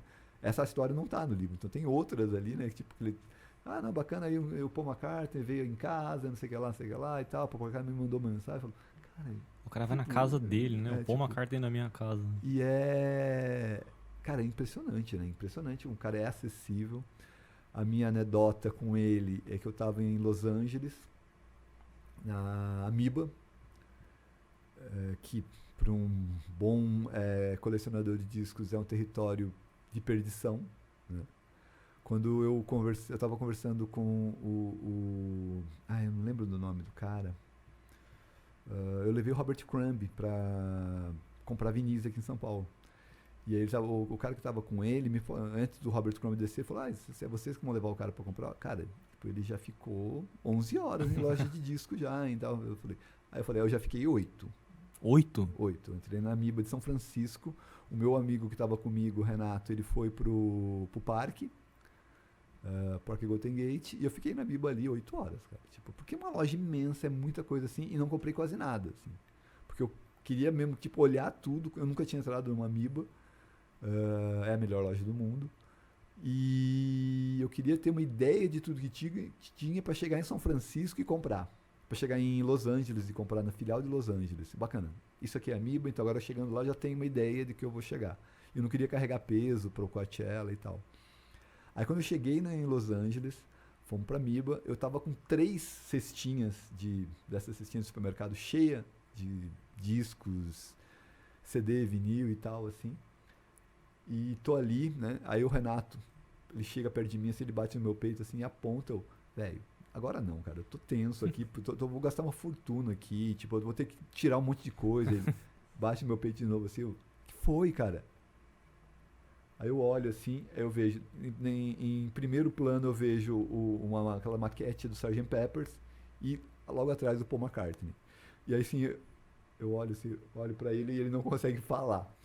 Eu tinha deixado a minha câmera no volumes e ele tava com uma câmera no coisa assim, mas ele não conseguia, tipo, ele tava tão catatônico assim, tipo. E o Paul McCartney andando ali com os netos dele ali. Aí a gente meio que foi seguindo perto dele, assim, dando uma aproximada pra tentar falar com ele, assim. Ele subiu no palquinho, né, e começou, falou pros netos dele, eu fiz show nesse palquinho uns anos atrás momento e tal. sensacional, cara. E você tem até plateia, falando pros netos, se vocês têm plateia, olhando pra gente tudo assim embaixo, assim, né? Aí ele foi descer e eu imaginei, ele vai sair por aquele corredor, eu dei a volta, falei, bom, eu vou dar de frente pra ele e vou falar, pô, eu sou do Brasil, você vai tocar lá daqui a 3 meses, 4 meses, né? Eu tava indo assim, passou um cara da Amiba, hi Paul, deu um high five nele assim, eu fiquei assim. Aí ele passou por mim assim. Você não conseguiu falar com o Paul McCartney, cara? Não, cara. Aí eu fui pagar assim, o cara do caixa, e aí? Viu o Paul? Eu falei, cara, fiquei travei. Ele, cara, aqui toda semana pelo menos tem um cara. Toda semana pelo menos vem um desses caras fodas aqui e começa a dar uma volta na loja. Ele é sensacional. Ele é foda, né, cara? O show dele é muito bom, né? É muito família, né, cara? Sim. Você sente muito em casa no show Sim. dele. Alguma faixa desse disco? Ah, deixa eu dar uma olhada aqui, peraí. Esse o... A Linda tocava com ele nessa turnê, Então, né? E vou... Ó, cara, então ele faz aquele começo Beatles, né, cara? É. Que é Drive My sensacional. Car, né? É. Deixa eu ver. Penny Lane, que ele não tocou nos shows que eu vi. Ó, vou até tirar óculos aqui pra olhar, ó. Viu, gente? Ó. Essa é a idade. Cara, Let Me Roll It. É uma música ao muito vivo foda. É foda, ele toca com aquela guitarra. Que ele emenda com Fox Lady, né? É. Eu acho que eu vou ficar com ela, porque, tipo, ele não toca... Come on, People... Eu toco, não lembro a idade, mas é isso. Let Me Roll It. Gosta dos Wings? Gosto É bastante. uma banda muito boa, né? Tem o Band on the Run na versão quádrupla lá, tipo, livre. Eu queria comprar todos do Paul nessa edição, mas comprei só Band on the Run. E ainda quero comprar o Flower in the Dirt, porque eu sou fã de Elvis Costello, é o disco que os dois compõem juntos, assim. Então eu quero comprar essa edição de 4, 5 discos, assim. Mas eu gosto bastante de Wings. My Brave Face é uma das músicas mais fodas do Flowers in the Dirt. Sim, né? cara, não, é uma das músicas mais fodas. E o Costello tem Verônica, que também é com o Paul ali, que é tipo, eu sou doido por essas sessões. E nesse box tem a sessão que os dois cantam juntos. Fazem eles cantam, e ele canta Verônica também. O Paul canta Verônica nessa edição, é linda demais. Quantos shows do Paul? Cara, do Paul deve ter uns 4 ou 5. Acho que eu fui em todos no Brasil e vi esse da Ilha de White. Ele entrando com a bandeira da Inglaterra e tal, assim. A Lili, assim, tipo, minha esposa, assim, tipo, o Beatle dela favorito era o George, agora ela já tá, depois do documentário. É o Paul, né? Aí ela já tá assim, tipo, gente, eu seria o Paul totalmente, aquele pessoal não querendo trabalhar e o cara ali suando e tal. Mas ela, assim, nesse show, assim, ela me, tipo, assim, o show do Paul e tal, assim, tipo, 5, 6 músicas, ela tava, assim, debulhando, assim, lá, e falou, cara, que coisa incrível. Eu falei, você achava que ia ser o quê? Pô, é o cara, né? E a gente ficou ainda no hotel, no Antiquário, Bed and Breakfast na Ilha de White, de uma senhorinha. Tipo, a senhorinha acordava um colarzinho, tipo, para fazer o café da manhã pra gente, assim, tal. E ela contava assim, vocês vão ver o quê lá? Eu falei, vou pôr uma carta. Eu vi os Beatles tantas vezes e tal. Ok. Terceiro disco, sinta-se muito importante, porque eu não tirei esse disco da minha casa, da minha coleção. Cara, Titãs Acústico, foi um dos shows mais good vibe que eu já fui na minha vida, assim. dessa turnê. O show dessa turnê. O Titãs, como eu tinha comentado um pouco antes, eles fizeram todas as turnês em Taubaté. Então, todos os discos eles tocaram em Taubaté. Talvez eles não tenham feito o Tudo ao Mesmo Tempo Agora. Porque foi um show, uma época complicada deles. Né? Um disco autoproduzido, que não foi tão bem recebido. Muito nojento, né, galera? Muito nojento e tal. Não tocou muito em rádio e tal. Acho que eles não sei se eles tocaram. Mas televisão eles fizeram. Cabeça Dinossauro foi um show violentíssimo. No mesmo TCC que o Legião tocou, que é o clube de Playboy de Taubaté, assim. Mas, tipo, cara, gente caindo da porrada mesmo. Tipo, você fala porrada nos caras que estão fazendo, tinha rolando porrada. Violentíssimo show. Jesus foi sensacional. O Black Bloom foi sensacional. Aí depois vem o show mais grunge ali do Titanomaquia. Você gosta desse disco? É muito bom, né, cara? Muita gente torce o nariz pro Titanomaquia, né? Eu acho forçado, assim. Eu gosto, por exemplo, do Domingo e gosto do A Mesma Banda, que é a produção do Jack Endino, mas não é eles tentando soar uma coisa que eles não são, sabe? Então, mas, cara, Disneylandia é uma das minhas músicas favoritas de toda a carreira do Titãs, sabe? Amo Disneylandia. Mas, por exemplo, será que é isso que eu necessito? Tipo, eu olho assim, tipo, ok, não é, tipo, sabe? Eu acho que tem umas coisas forçadas ali. Há uma forçação de barra ali, mas o show foi bom. E o show de domingo já era um show pré esse daqui, assim, que tipo, era eles fazendo um rock mais padrão. Mas esse daqui é um show, por exemplo, que eu lembro de ser luz acesa. Sabe, cara? Tipo, não era um show de, tipo, luz apagada, inferninho, como os shows punks do começo ali. Esse era um show que metade do show, assim, era luz estourada na galera, luz acesa, e você olhava pros lados e todo mundo sentado? Não, todo mundo em pé. Tipo, show de turnê mesmo, assim. Também no TCC, também nesse mesmo lugar que eles faziam esses shows, mas todo mundo em pé e você dava um 360, todo mundo feliz. Aquele show que você olhava, tipo, todo mundo com um sorriso aqui, sabe? Esse foi o show do Acústico MTV do Titãs. É um dos melhores acústicos também, né? Dos melhores acústicos, uma bandaça, repertório foda, convidados fodas, sabe? Flores com a Marisa, que é sensacional. Pulso com o Arnaldo, né? Pulso com o Arnaldo. E televisão com a Rita e Roberto, né? Isso, né? A gente não teve isso em Taubaté, né? O show de turnê era show de turnê, então eles faziam tudo sozinhos mesmo ali. Mas, cara, a vibe do show, assim, foi um dos shows mais felizes que eu já tive experiência de estar presente. Por exemplo, o Wilco no Auditório Ibirapuera, era 800 pessoas, uma coisa só fã. Aí ele, pelo meio de F-Tweed, chamou todo mundo pra beira do palco, ele ficou inseguro com a galera, mas tipo, todo mundo se abraçando e tal.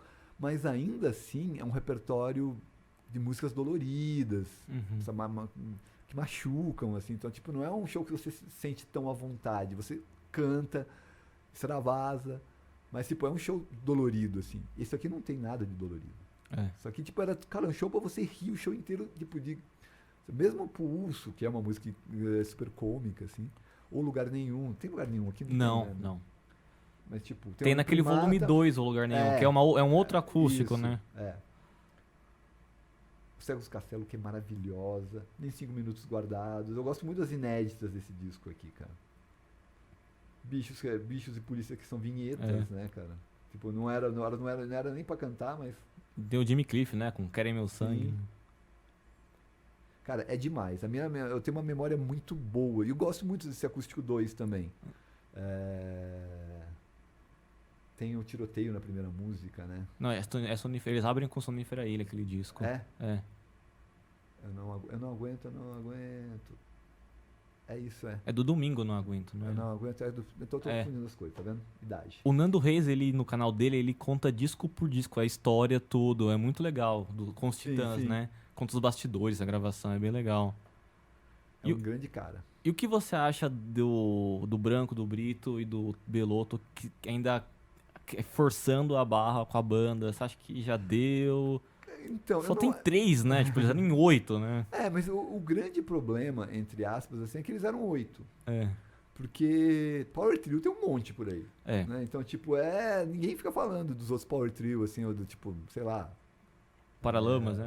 A Paralamas ainda mantém a mesma formação. É. Mas do Raimundos, por exemplo, que a gente fala. Todo mundo gostaria de ver o Rodolfo ali e tal. Mas, tipo, é uma banda com um baterista diferente e um vocalista diferente. É. Sabe? Sepultura. Ainda mais por mais que a formação nova seja mais durável que a formação com o Max, tipo, é uma outra coisa. Ninguém fala, bacana, poxa. Cara, não, os caras eu acho que estão segurando a peteca e acho legal pra caramba. Acho que tem que continuar assim. Me estranharia, sabe? Bacana, pega o Emerson Villani, ou pega o Beto Lee ali, tipo, e coloca na banda e fala, ó, esses são os Titãs. Eu falo, Aí fica estranho, né? Sabe? Tipo, convidados, legal. É. Legal, sabe? Até porque uma banda que tinha 8, tipo, de repente precisa de mais gente no palco mesmo. Mas não sinto, eu acho que eles têm total direito. Total direito, sabe? Acho que, sei lá, não sei se eu faria esse acústico novo aí que eles fizeram. Achei o disco da peça de teatro lá muito bom. Eu gostei 12 muito. Flores Amarelas. 12 Flores Amarelas. Gostei. E o Engatu achei um descasso. É muito bom o Engatu. E a turnê era foda. Eles entravam mascarados, né? Eu vi um show. Eu vi no Porão do Rock em Brasília, cara, e puta que pariu, cara. Tipo, arranjaram uma boa maneira de enfiar 7, 8 músicas do disco novo pela goela da galera pra depois começar a tocar o hit, né? Porque geralmente você fala, cara, pô, como que eu vou tocar todos os hits do Titãs e esse disco novo? Você fala, vamos entrar mascarado. E, cara, é um disco que valia a pena tocar essas 8 músicas, era um disco sensacional. Eu acho que depois que o Mícolos saiu, porque o Mícolos né? E você cobriu a morte do Marcelo ou não? Não, eu tava no IG. Eu tava no IG, não tava no Terra. E depois eu acabei trabalhando com a irmã do Marcelo no Terra. Isso, na minha primeira passagem pelo Terra. Mas eu não cobri. Eu não lembro se a gente já tava no ar. Porque eu tenho resenha, eu acho que tem. A gente entrou em novembro de 2000.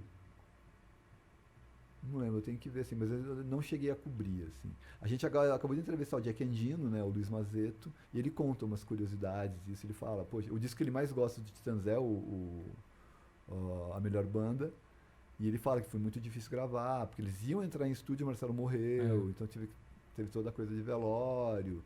E ele adianta aquilo que todo mundo já sabia, né? O Marcelo era a cola da banda, era meio nítido que assim que ele saísse, que ele não tivesse mais a banda começasse a degringolar. Ele era meio que um pilar ali, né? Um pilar ali. Então, tipo, o Jack Endino fala isso na entrevista e falei, o Nando era o primeiro a sair, era meio óbvio, então era esperado que isso tudo fosse acontecer. Então, esqueci que eu ia falar. Mas do Marcelo mesmo, porque foi muito do nada, né, cara, que ele morreu, assim. Eu lembro vagamente, assim, tipo, chegando na escola, o cara dos Titãs morreu. Foi bem triste na época. E foi um choque, e pra gente talvez não tenha batido tanto, principalmente de mídia, assim, porque é o guitarrista. É o guitarrista. O guitarrista base, né? O guitarrista base e tal. Mas era o cara que lia todos os contratos, era o cara que fechava. Cara, tipo, era o cara que fazia tudo na banda ali, sabe? Então, tipo, talvez, tipo, logicamente, se tivesse sido um dos cabeças ali, dos vocalistas, ia ser um impacto muito maior do mesmo jeito que foi quando morreu o Renato, Cazuza e tal. Então, talvez eles o Marcelo mereceria ser idolatrado como esses caras, mas como ele estava naquela função da guitarra base e era o cara que resolvia os covers, acabou ficando uma coisa assim. Mas eu não cheguei a acompanhar, não. Mas as bases foram regravadas, né? Eles mantiveram uma coisa ou outra. E logo depois o Nando saiu, né? Aquele disco ele tem um ar meio triste, né? Pra quem escuta e entende o que tava se passando aí, né? Sim. E tem outro disco do Jack Endino que ele produziu dos Titãs, que é as 10 mais, né? Aquele disco só de covers, né? Você gosta daquele disco? Não gosto, cara. Eu não gosto muito da Ninguém produção. gosta muito daquele disco. O que tem no Screen Hell é uma resenha minha de Ira versus Titãs. O Ira lançou disco de covers também. Eu adoro o disco de covers do Ira. E o disco de Titãs eu achei as covers óbvias. Então tipo uma coisa mais ou menos nessa linha que eu encaminhei. E eu sou filhote de uma geração que sempre viu o Titãs como um sub-inocentes. O Inocentes tinha lançado o Barulho dos Inocentes, e o Titãs vai lá e lança as 10 mais e fala, pô, gente, tipo, na cara, assim. O curioso disso tudo é que nessa... aí buscando coisas, assim, pra ilustrar a entrevista de Jack Endino, se você entrar na página do Jack Endino, de discos que ele produziu e que ele trabalhou nos últimos 30 anos desde o Bleach, ele só tem os discos de ouro com os Titãs. Só? E ele fala na entrevista assim, o que me dá, tipo, os Titãs foram os discos meus que mais vendeu. Ele produziu as 10 mais, Tiranomaquia, a melhor banda e o ao vivo. O MTV ao vivo de 2007, 2008. Ele produziu aquele disco lá? Se você entra lá, tá lá, Gold. Mas os 4 vermelhos de Gold que tem nos 400 que ele produziu são esses 4, assim. Aí ele fala exatamente isso. O que é triste é que pouca gente fora do Brasil vai saber disso, sabe?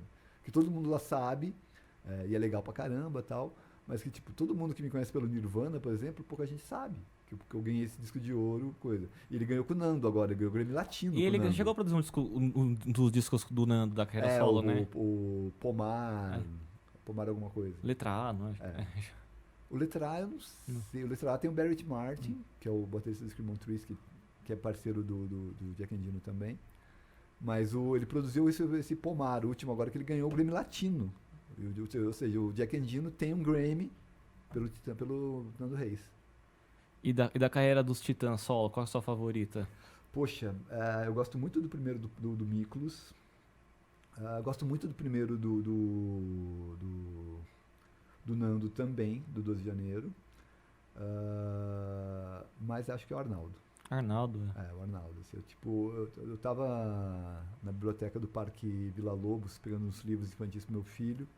E tinha um livro com cultura, que é a cultura, bactérias no meio, a cultura do primeiro disco do Nome. E eu peguei e falei, legal, isso aqui eu vou ler pra você com a gente ouvindo a música lá em casa, o meu filho de 3 anos.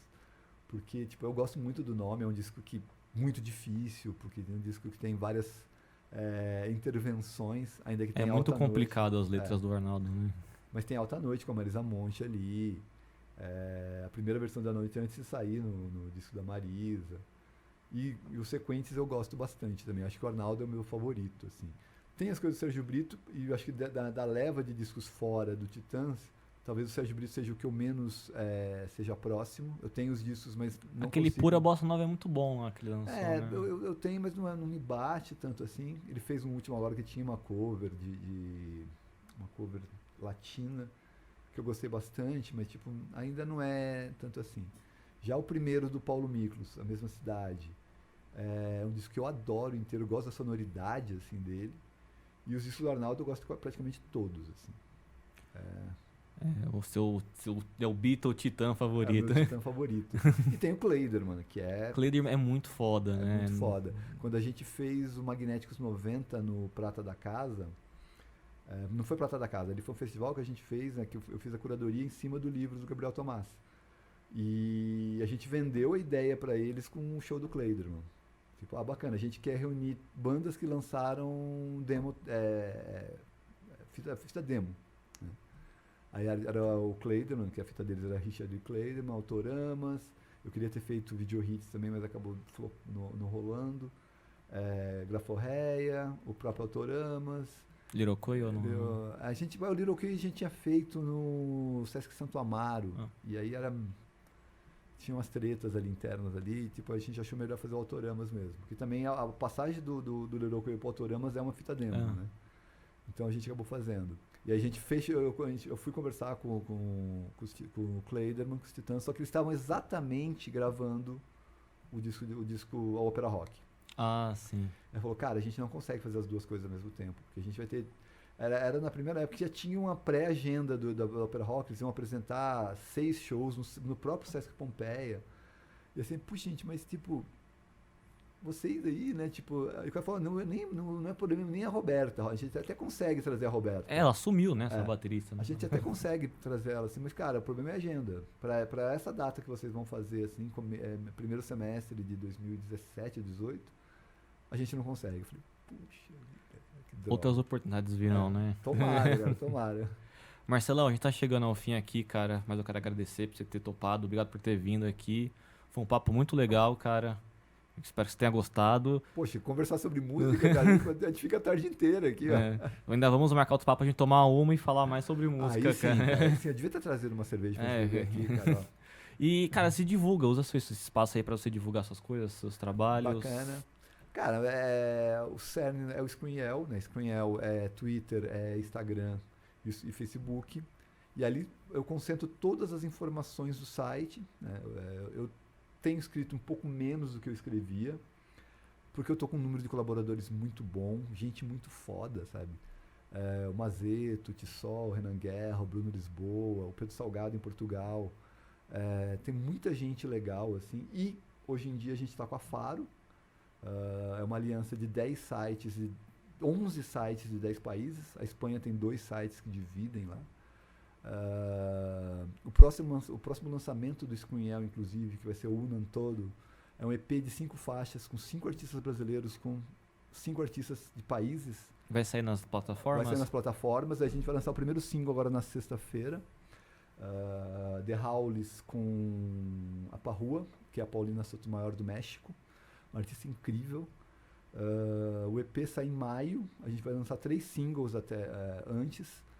E dentro desse panorama da Faro, ou seja, então nesses 10 países vão repercutir também. É uma colaboração que a gente encontrou de repercutir notícias brasileiras nesses outros 9 países e repercutir desses 9 países também no Brasil.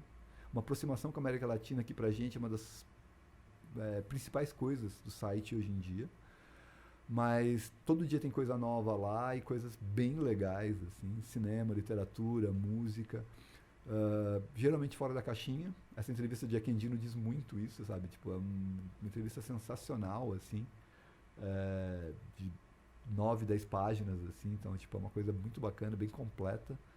E aí dentro do site também tem links pro Spotify, tem uma playlistzinha ali com 27 músicas, que eu sempre tô atualizando com as coisas que eu tô ouvindo também, assim. Mas tá tudo concentrado nas redes ali.